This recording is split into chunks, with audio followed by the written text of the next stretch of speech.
Assalamualaikum warahmatullahi wabarakatuh. Saya Nursiti Susilawati dengan NIM 23111200862. Di sini saya akan menjelaskan terkait proposal bisnis yang saya buat, yaitu bakso ikan tenggiri.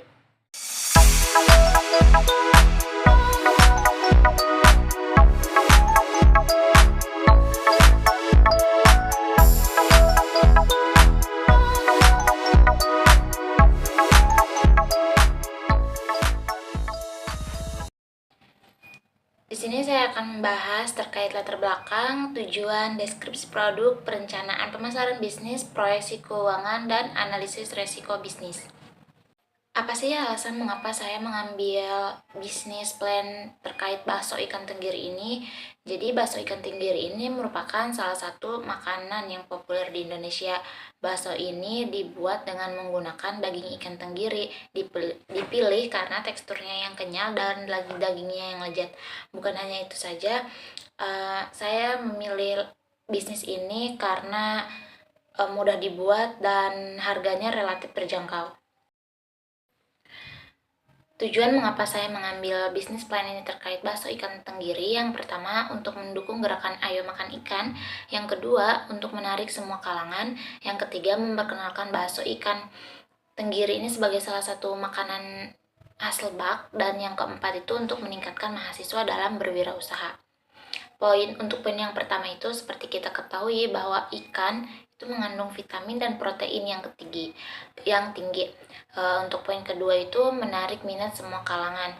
Jadi nantinya ini bakso ikan tenggiri ini bukan hanya bisa dinikmati tua maupun muda, tapi juga bisa dinikmati oleh kalangan balita dan anak-anak.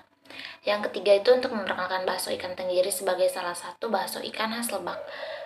Di Lebak sendiri, jika kita berkunjung ke salah satu wisatanya yang ada di pesisir pantai, pasti dari pantai-pantai tersebut ada yang berjualan bakso ikan tenggiri itu, dan saya ingin memperkenalkan bakso ikan itu sebagai khas Lebak.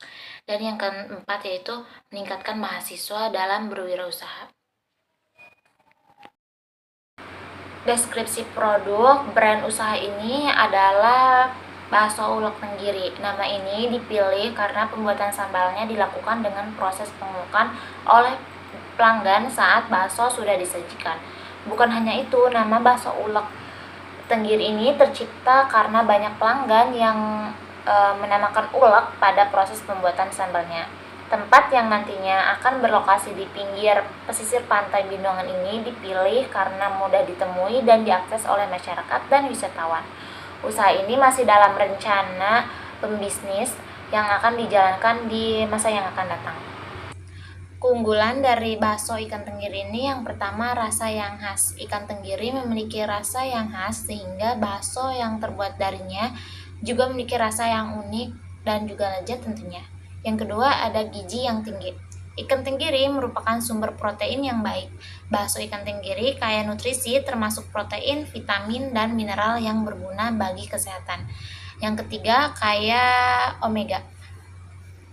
Ikan tenggiri memiliki kandungan omega 3 yang baik untuk kesehatan jantung dan otak. Bakso ikan tenggiri menjadi pilihan makanan yang sehat. Yang keempat, ada proses pembuatan yang higienis.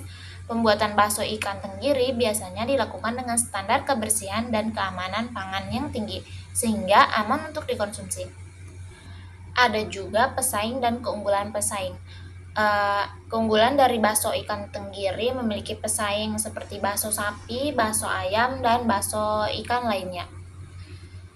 Di keunggulan pesaing bakso sapi, harganya cenderung lebih terjangkau. Yang kedua itu ada tekstur yang lebih padat dan kenyal, dan yang ketiga ada rasa yang khas daging sapi. Yang kedua ada bakso ayam. Dari keunggulan bakso ayam itu tekstur yang lebih lembut, rasa yang ringan dan segar, dan lebih terjangkau untuk segmen pasar menengah ke bawah.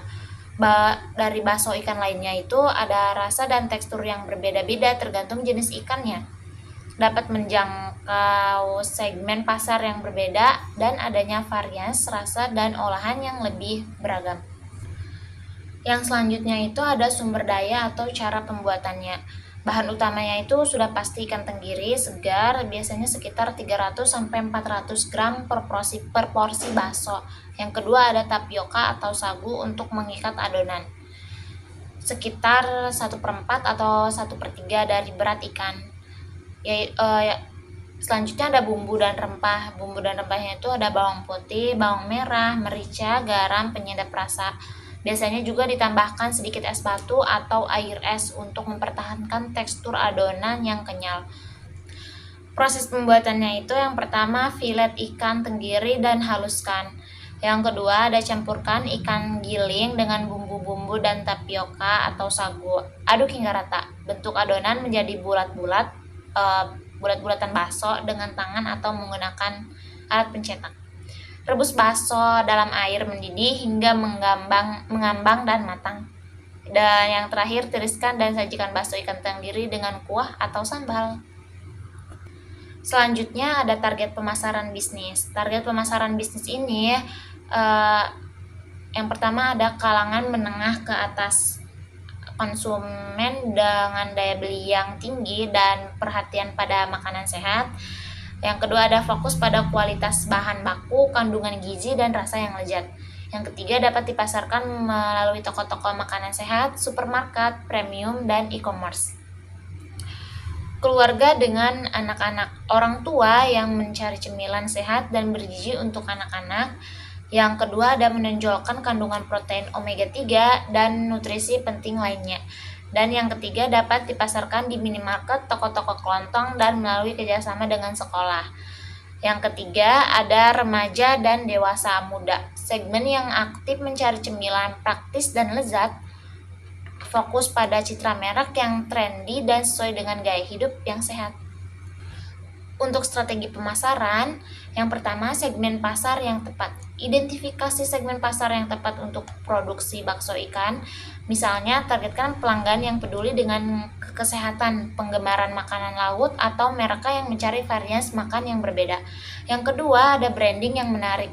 Buat branding yang menarik dan konsisten untuk usaha bakso ikan, pilih logo, warna, dan desain kemasan yang mencerminkan kualitas, kebersihan, dan keunikan produk.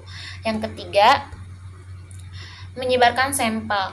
Lakukan kegiatan penyebaran sampel ini untuk bakso ikan secara strategis di acara atau tempat yang relevan. Yang keempat, ada promosi melalui media sosial. Manfaatkan kekuatan media sosial untuk mempromosikan bakso ikan yang dibuat. Kerjasama dengan restoran atau warung makan juga penting.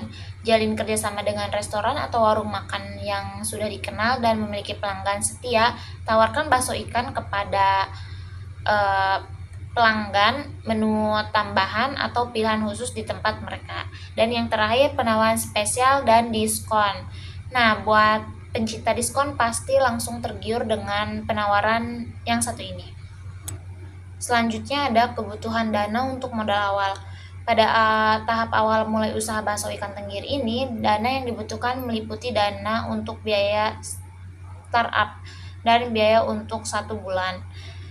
Yang selanjutnya adalah perencanaan sumber pembiayaan. Sumber pembiayaan ini yang akan dijalankan nantinya itu tabungan pribadi pengelola, yaitu saya sendiri. Yang selanjutnya asumsi proyeksi keuangan. Asumsi proyeksi keuangan ini adalah sumber pendapatan utama, yaitu hasil dari penjualan bakso. Untuk laba rugi dihitung dari jumlah pelanggan per bulan, jumlah porsi yang dijual, dan harga per porsi. Yang terakhir ada analisis resiko bisnis. Dengan berbagai macam jenis makanan yang akan ada tentunya, bakso sendiri akan menjadi salah satu makanan yang tidak akan lenyap tertelan masa dan zaman. Tapi seringkali pedagang mengeluhkan banyaknya varian bakso. Ada persaingan pasar, yang kedua ada fluktuasi permintaan, dan yang ketiga ada keamanan pangan. Secara keseluruhan, bisnis bakso ikan tenggiri memiliki potensi yang baik, namun perlu dikelola dengan hati-hati untuk memitigasi berbagai risiko yang mungkin timbul. Menerapkan strategi manajemen risiko yang komprehensif akan membantu memastikan keberlanjutan dan pertumbuhan bisnis. Terima kasih sudah menonton video ini. Saya Nursiti Selawati pamit undur diri.